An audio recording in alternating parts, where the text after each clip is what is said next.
بسم اللہ الرحمن الرحیم۔ السلام علیکم۔ یہ کاشان بصیرت کا چینل ہے اور آپ جو کتاب سماعت فرما رہے ہیں اس کا نام ہے سخن، پارٹ نمبر 39، زندگی کی ابتدا کا معاملہ۔ بعض لوگ ہمیشہ یہ چاہتے ہیں کہ ان باتوں کو چھوڑ کر جو ان کو معلوم ہے، خدا کی جستجو ان باتوں میں کریں جو ان کو معلوم نہیں۔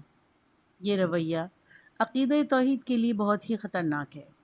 اس رویے کے نتیجے میں کچھ بے خبر اور بات کی تہ سے نا واقف زندگی اور خدا شناسی سے کے تعلق کے ضمن میں یہ سوال چھیڑ دیتے ہیں کہ زندگی کا آغاز روئے زمین پر کیسے ہوا۔ ایک طرف سائنس تو یہ کہتی ہے کہ ایک جاندار سے ہی دوسرا جاندار پیدا ہوا ہے۔ آج تک یہ کبھی دیکھنے میں نہیں آیا کہ کوئی جاندار، خواہ وہ صرف ایک ہی خلیے کا ہو، کبھی بے جان مادے سے پیدا ہوا ہو۔ دوسری طرف سائنس کے پاس اس کی بھی شہادت موجود ہے کہ قرن ہائے قرن ایسے گزر گئے ہیں جیسے ہماری زمین پر کسی جاندار کا وجود ہی نہیں تھا اور ہو بھی نہیں سکتا، کیونکہ اس علم کے ماہرین کا کہنا ہے کہ اربوں سال قبل زمین اس قدر گرم تھی کہ اس پر کسی ذی حیات کا وجود ممکن نہیں تھا۔ اوپر سے ٹھنڈی ہو جانے کے بعد بھی کروڑوں برس تک زمین پر صرف غیر نامیاتی مادے ہی پائے جاتے تھے۔ ایسے میں زندگی اور جان کا کیا سوال تھا؟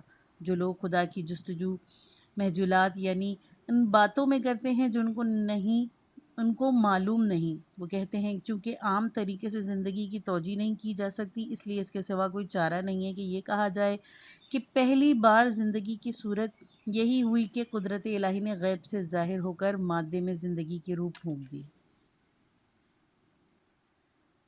ڈارون اور نفخہ الہی۔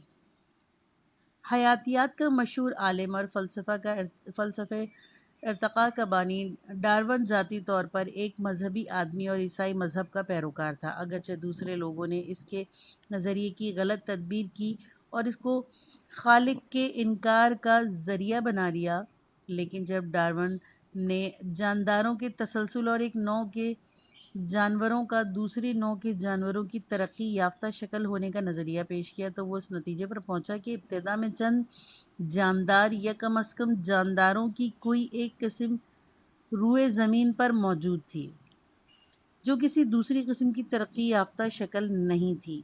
اس موقع پر وہ کہتا ہے کہ یہ ابتدائی قسم نفخہ الہی سے وجود میں آئی، یعنی خدا نے اپنی طرف سے روح پھونک کر اس میں جان ڈالی تھی۔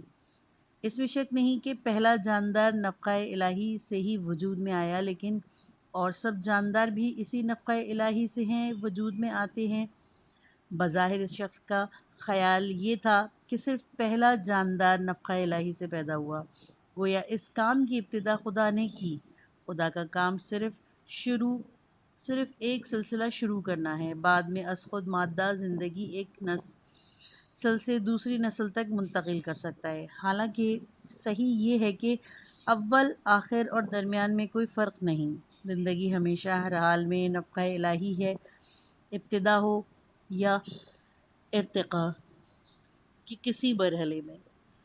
سورہ سجدہ میں ایک آیت ہے جس سے یہ نتیجہ نکلتا ہے کہ جس طرح ابو البشر آدم علیہ السلام نفخہ الہی سے وجود میں آئے، اسی طرح نوح انسانی کے دوسرے افراد کا وجود بھی فیضان الہی ہے، جس کو قرآن نے نفخہ کہا گیا ہے۔ اللہ تعالیٰ ارشاد فرماتا ہے، ترجمہ: وہی خدا ہے جس نے جو چیز بنائی خوب ہی بنائی اور انسان کی پیدائش گارے سے شروع کی، پھر چلائی اس کی نسل نچڑے ہوئے بے قدر پانی سے، پھر اسے درست کیا اور پھر اس میں اپنی طرف سے روح پھونکی اور تم کو کان، آنکھ اور دل دیے، مگر تم بہت ہی کم شکر کرتے ہو۔ سورہ سجدہ آیت نمبر 7 سے 9۔ سورہ اعراف کی 11ویں آیت میں ارشاد ہے، اور ہم ہی نے تم کو پیدا کیا، پھر ہم ہی نے تمہاری صورت بنائی، پھر ہم نے فرشتوں سے کہا کہ آدم کے روبرو جھکو سو سب جھکے بجز ابلیس کے۔ یہاں جھکنے سے مراد نفقہ روح ہی ہے۔ ان آیات کے علاوہ قرآن کریم کی دیگر آیات سے بھی یہی مفہوم نکلتا ہے کہ صرف آدم اول ہی تنہا نفقہ الہی سے پیدا نہیں ہوئے تھے۔ قرآن میں آدم کا قصہ۔ یہ ایک عجیب بات ہے کہ قرآن میں ابو البشر آدم علیہ السلام کا قصہ آیا ہے، لیکن اس میں کچھ اور تعلیم دی گئی ہے، اور اس سے مقصد توحید الہی پر گواہی نہیں ہے، اور نہ یہ مطلب ہے کہ چونکہ زندگی کی ابتدا اس صورت میں ہوئی ہے اس لیے تم خدا کی خدائی کا اعتراف کرو۔ ظاہر ہے کہ قرآن مجید نے تخلیق آدم کی ایک خاص صورت بیان کی ہے جو کم و بیش سب کو معلوم ہے، اور بالفرض حیاتیات کے نظریے کو ہی درست مان لیا جائے اور اشتقاق انواع کی بات تسلیم کر لی جائے، جب بھی کوئی ایسا ثبوت موجود نہیں جس کے مطابق کسی اچانک تبدیلی کا پیش آنا ممکن سمجھا جا سکے، اور کہا جائے کہ ایک مٹی کا ڈھیر یک ایک کامل اعضاء انسان میں نہیں بدل سکتا، اور اس کے لیے بہت سے ایسے مرحلوں سے گزرنا ضروری ہے جو قرنوں اور نسلوں ہی میں طے ہو سکے۔ یہ مراحل خاص حالات میں تیزی سے بھی طے ہو سکتے ہیں، اور ایسا ہونا کائنات میں جاری سنت الہی کے خلاف بھی نہیں۔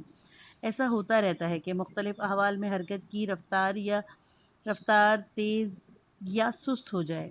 حالات بدلنے سے حرکت کی رفتار بڑھ بھی سکتی ہے اور اس طرح گھٹ بھی سکتی ہے۔ اس کی مثال یہ ہے کہ خاص حالات میں بچپن، جوانی یا بڑھاپے کے دور طویل تر کیا جا سکتا ہے، بلکہ بہت زیادہ طویل بھی کیا جا سکتا ہے۔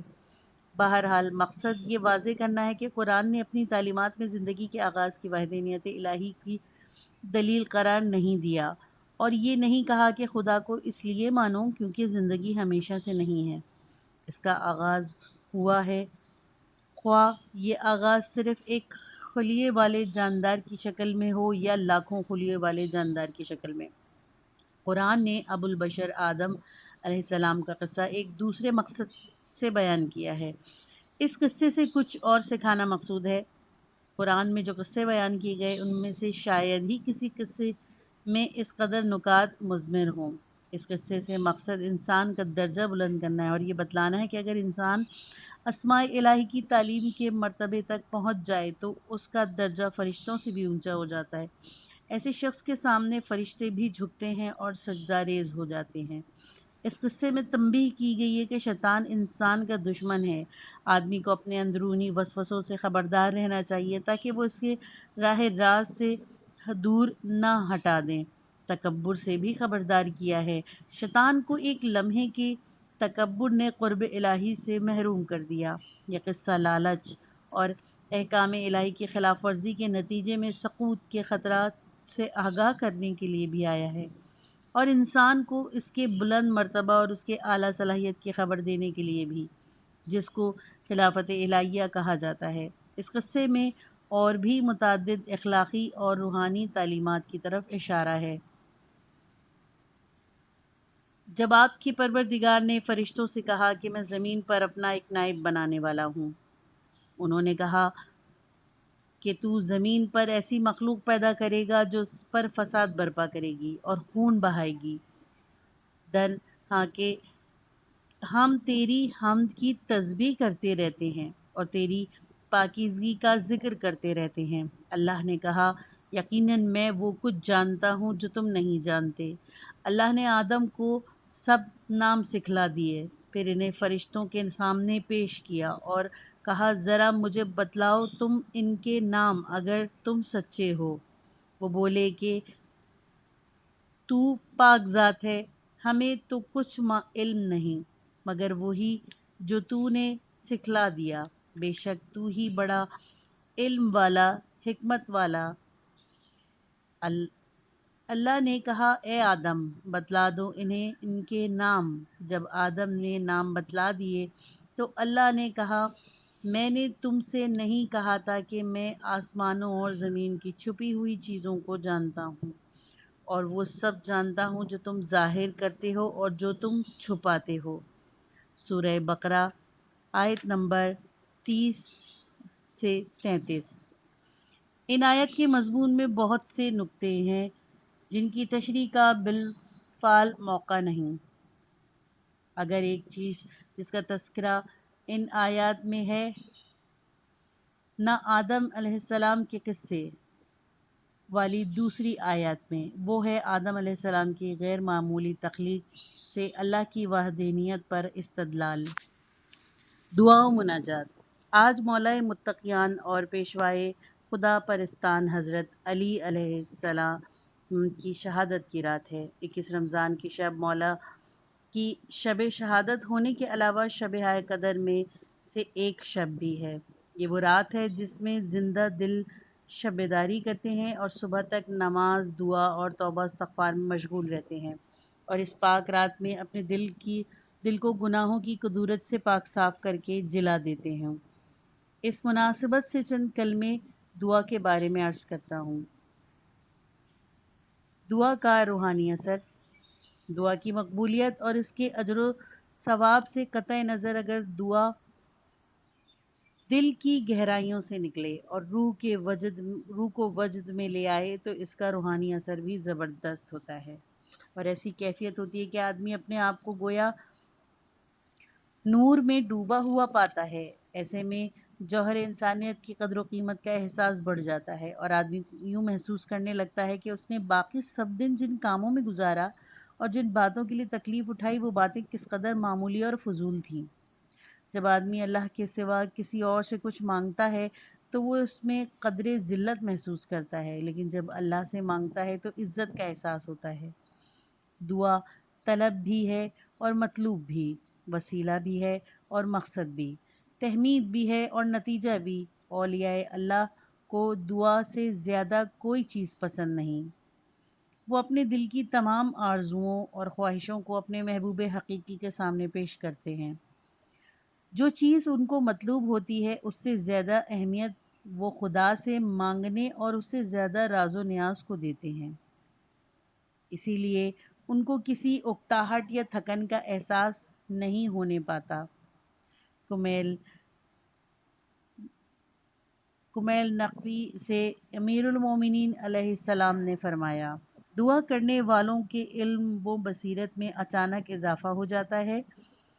ان کو یقین کی لذت کا احساس ہوتا ہے جس کو اہل دنیا مشکل سمجھتے ہیں، وہ بات انہیں آسان معلوم ہونے لگتی ہے، اور جس بات سے جاہل گھبرا کر بھاگتے ہیں اس میں ان کا دل لگتا ہے۔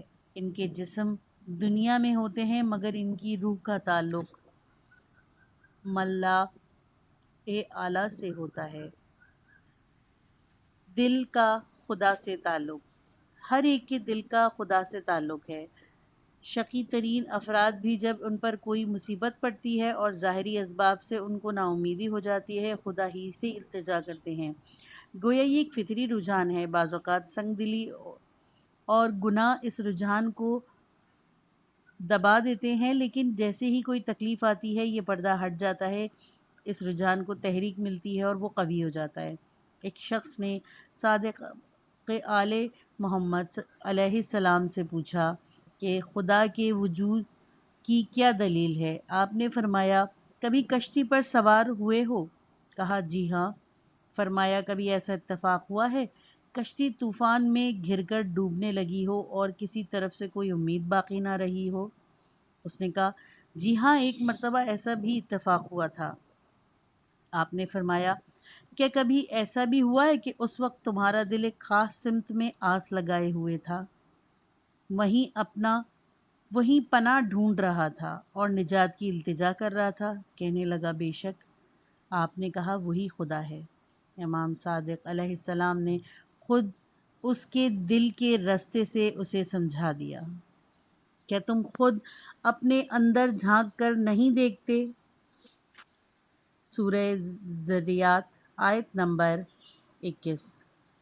یہ رجحان، یہ توجہ انسان کی فطرت میں ہے۔ جب اسباب کا رشتہ ٹوٹ جاتا ہے آدمی اس طاقت کی طرف متوجہ ہوتا ہے جو تمام ظاہری اسباب پر غالب ہے۔ یہی اس طاقت کے وجود کی دلیل ہے۔ اگر یہ طاقت موجود نہ ہوتی تو یہ رجحان بھی نہ پایا جاتا۔ البتہ اس رجحان کے وجود میں اور اس بات میں کہ آدمی اس رجحان سے باخبر اور اس کے مقصد کو بھی سمجھتا ہو بڑا فرق ہے۔ بچے میں شروع ہی سے دودھ پینے کا رجحان ہوتا ہے۔ جب اسے بھوک لگتی ہے اور اسے ضرورت کا احساس ہوتا ہے تو اس کے دودھ پینے کے رجحان کو تحریک ملتی ہے۔ وہ رجحان بچے کی رہنمائی کرتا ہے اور بچہ اس پستان کو تلاش کرنے لگتا ہے جس کو اس نے کبھی دیکھا نہیں اور جس سے وہ بالکل مانوس نہیں ہوتا۔ یہی رجحان اس کو اس بات پر آمادہ کرتا ہے کہ منہ کھول کر پستان کی تلاش کرے اور اگر نہ ملے تو رونا شروع کر دے۔ یہ رونا ماں سے مدد مانگنے کے لیے ہے، اس ماں سے جس کے وجود کی بھی ابھی اسے خبر نہیں۔ بچے کو خود معلوم نہیں کہ اس رجحان اور اس خواہش کا مقصد کیا ہے، وہ کیوں روتا ہے۔ وہ نہیں جانتا کہ جسم کی پرورش کے لیے غذا درکار ہے۔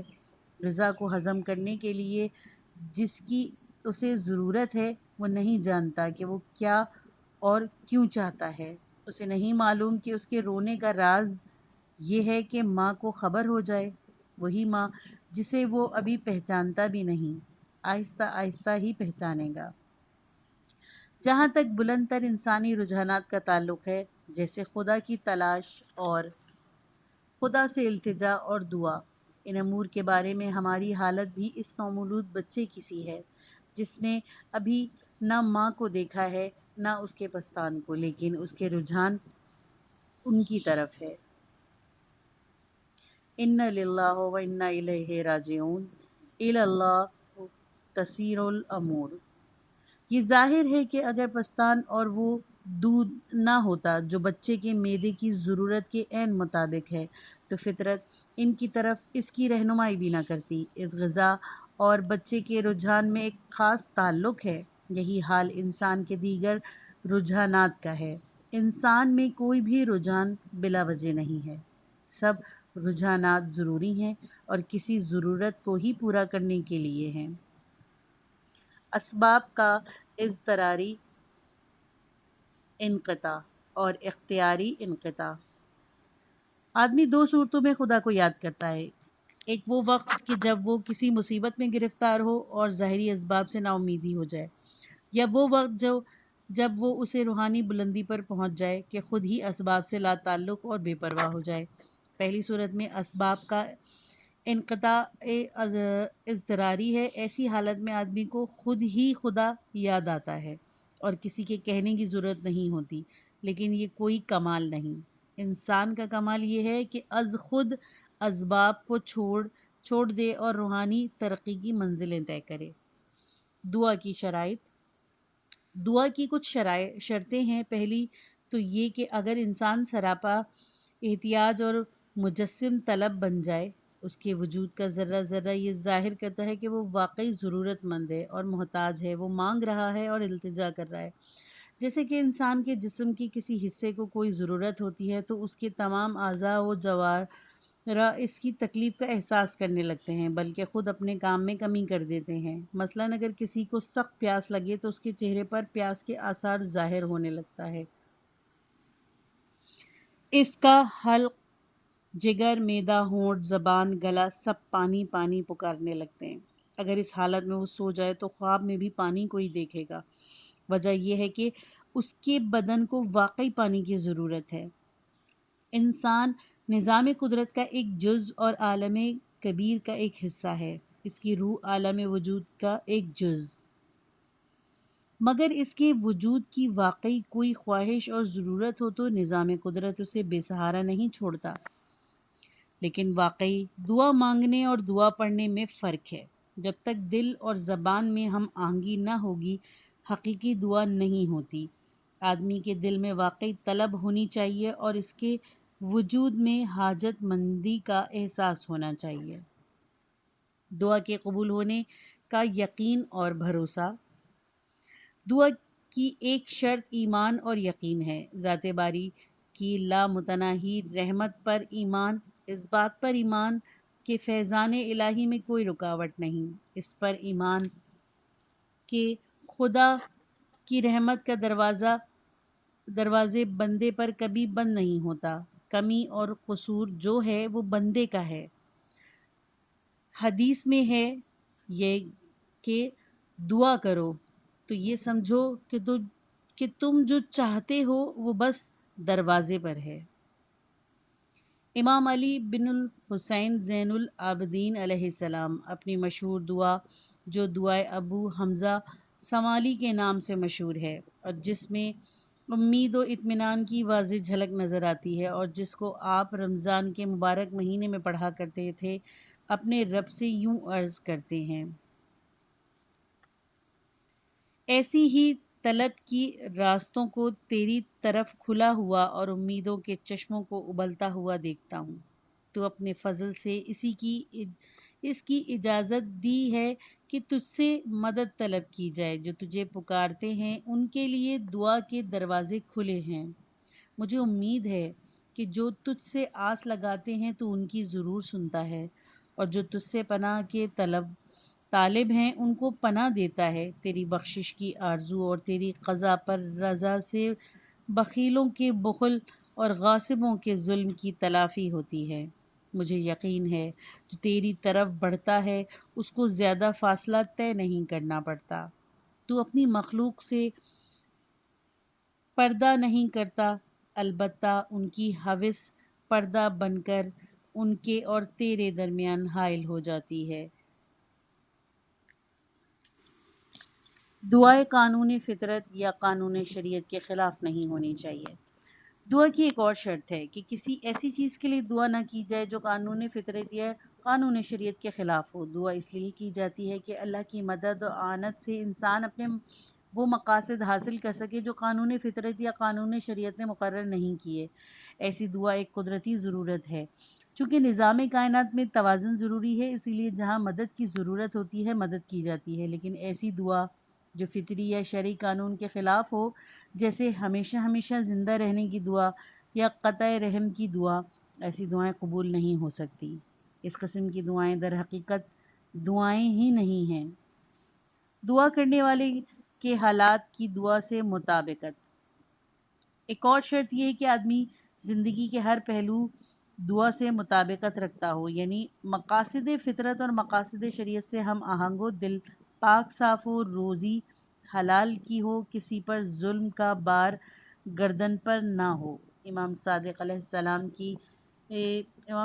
السلام کی حدیث ہے، یعنی جب تم میں سے کوئی یہ چاہے کہ اس کی دعا قبول ہو تو وہ اپنی روزی کو پاکیزہ بنائے اور لوگوں پر ظلم کا بوجھ اپنی گردن سے اتار دے، کیونکہ اگر کسی کے پیٹ میں حرام کا لقمہ ہو یا اس نے اللہ کی مخلوق میں کسی پر ظلم کیا ہو اور اس کا بوجھ اس کی گردن پر ہو تو ایسے شخص کی دعا بارگاہ خداوندی میں بار نہیں پاتی۔ دعا کرنے والے پر گناہ کا وبال نہ ہو۔ دعا کی ایک اور شرط یہ ہے کہ دعا کرنے والا اس وقت جس حالت میں ہے اور جس میں وہ تبدیلی اور بہتری کی آرزو رکھتا ہے، اس کی یہ حالت فرائض کی بجا آوری میں کوتاہی کا نتیجہ یا کسی گناہ کی سزا نہ ہو۔ ایسی صورت میں جب تک وہ توبہ نہیں کرے گا اس سبب کو وہ دور نہیں کرے گا جس کی وجہ سے اس کی یہ حالت ہوئی ہے، دعا قبول نہیں ہوگی۔ مثلاً عمل بالمعروف اور نہی عن المنکر واجب ہے اور معاشرے کی اچھائی اور برائی اس اصول پر عمل کرنے اور نہ کرنے پر موقف ہے، لہٰذا عمل بالمعروف اور نہی عن المنکر کے ترک کا منطقی نتیجہ یہ ہوگا کہ شرپسندوں اور مفسدوں کو میدان کھلا مل جائے گا اور وہ لوگوں پر مسلط ہو جائیں گے۔ اگر لوگ اپنے فرائض کی بجا آوری میں کوتاہی کریں گے اور نتیجے میں اس کی منطقی سزا میں بھی مبتلا ہو جائیں گے اور اس وقت اپنی مصیبت کو دعا کے زور سے دور کرنا چاہیں تو یہ ممکن نہیں ہے۔ طریقہ صرف یہی ہے کہ توبہ کریں اور جہاں تک ممکن ہو حسب استطاعت عمل بالمعروف اور نہی عن المنکر کا فریضہ ادا کریں۔ اس صورت میں البتہ اپنا مقصد حاصل کر سکیں گے۔ خدا کسی قوم کی حالت اس وقت تک نہیں بدلتا جب تک وہ خود اپنی حالت نہ بدلے۔ سنت الہیہ یہی ہے۔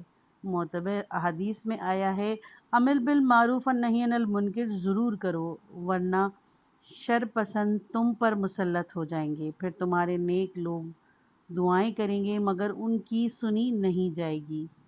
در حقیقت اسی طرح کی دعائیں تکوینی اور تشریعی سنت الہی کے خلاف ہیں۔ ایسے ہی اگر آدمی کوشش نہ کرے اور صرف دعا میں لگا رہے تو یہ بھی سنت الہی کے خلاف ہے۔ امیر المومنین علیہ السلام فرماتے ہیں جو عمل نہیں کرتا اور صرف دعا کرتا ہے اس کی مثال ایسی ہے جیسے کوئی بغیر طعنت کے کمان سے تیر چلایا جائے۔ کوشش اور دعا دونوں سے ایک دوسرے کی تکمیل ہوتی ہے، بغیر کوشش کے دعا کا اثر نہیں ہوتا۔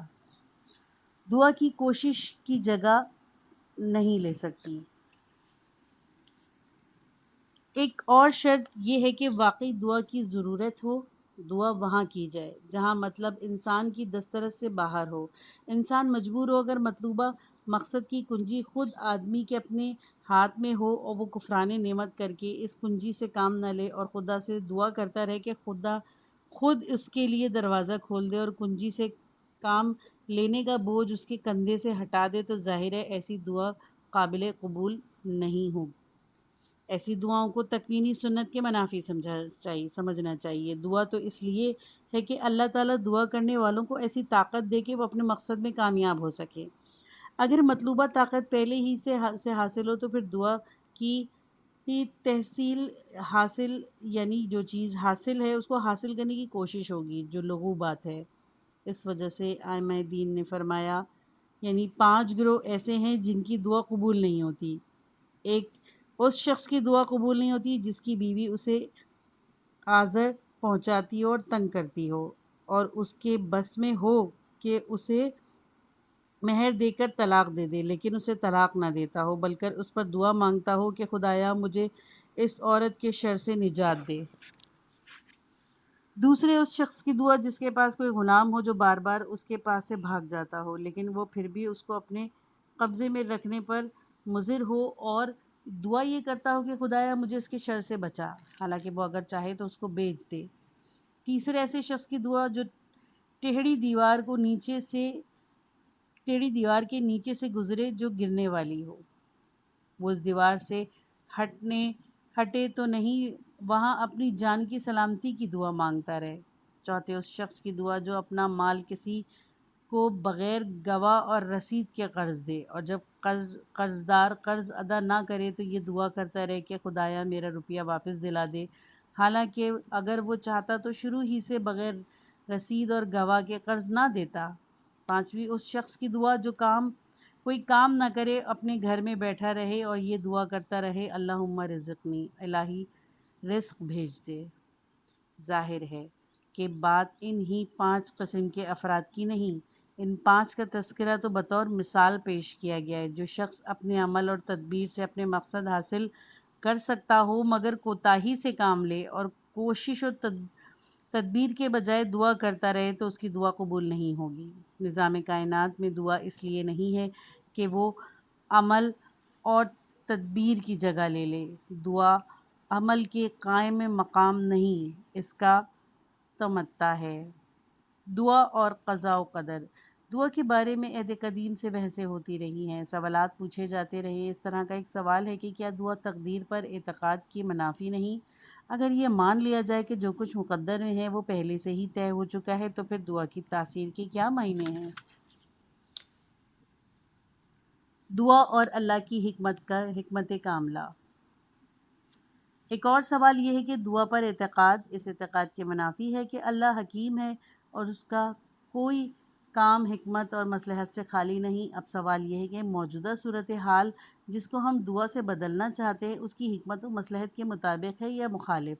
اگر مطابق ہے تو ہمیں خدا سے ایسی بات کی دعا نہیں کرنی چاہیے جو اس کی مصلحت کے مطابق نہ ہو اور نہ خدا ایسی دعا قبول کرے گا، اور اگر موجودہ صورت اس کی مصلحت کے خلاف ہے تو یہ کیسے مان لیا جائے کہ اس نظام عالم میں جو باری تعالیٰ کی حکیمانہ معیشت کے مطابق چل رہا ہے کوئی بات اس کی حکمت و مصلحت کے خلاف بھی ہو سکتی ہے؟